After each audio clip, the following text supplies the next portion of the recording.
अस्सलाम वालेकुम friend, welcome back my channel. आज हम आपको बताएंगे, अगर आप मेरे चैनल पर न्यू हैं तो मुझे सब्सक्राइब, लाइक, शेयर और कमेंट ज़रूर कीजिएगा, तो आपको ऐसी मालूमाती वीडियो मिलती रहें। अब दोस्तों मैं आपको दिखाऊंगा कि जानवर को अच्छे तरीके से चेक करना है, उसकी हीट को चेक करना है। हीट को चेक करने के बाद सफाई करनी है, क्योंकि बच्चेदानी के अंदर म्यूकस होती है, उसको बिल्कुल अच्छे तरीके से साफ़ करना है। अब हम बनाएंगे सेमन, जो गाय को रखा जाता है, यानी आर्टिफिशियल इंसेमिनेशन एआई के ज़रिए हमने सेमन बनाना है। एआई गन के ज़रिए पहले सेमन को देखे हमने पानी में डाला 30-50 सेकंड के लिए, वो बिल्कुल नॉर्मल हो जाएगा, जो गाय में रखने के लिए होता है। अब हम इसको एआई गन के ज़रिए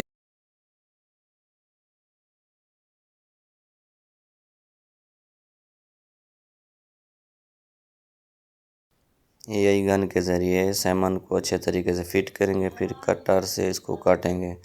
फिर ये होती है एआई शीट। एआई शीट इसके ऊपर इसलिए डालते हैं कि जानवर ज़ख्मी ना हो। देखें, अब हम टीका रख रहे हैं ना, तो जानवर पेशाब करे, अक्सर ऐसा होता है, जानवर पेशाब करने लग जाता है, तो हम एआई गन को बाहर निकाल देंगे ताकि जानवर अच्छे तरीके से पेशाब कर ले और साफ़ हो जाए, ताकि हमारा सेमन जो है ना उसमें जरासीम ना जाए।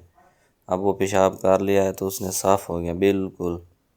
देखें, फिर हम इसको अब एआई आर्टिफिशियल इंसेमिनेशन के ज़रिए बीज रखेंगे। इसको इंजेक्शन रख रहे हैं अच्छे तरीके से अंदर, क्योंकि एआई आर्टिफिशियल बहुत ही नाजुक काम होता है, ताकि अच्छे तरीके से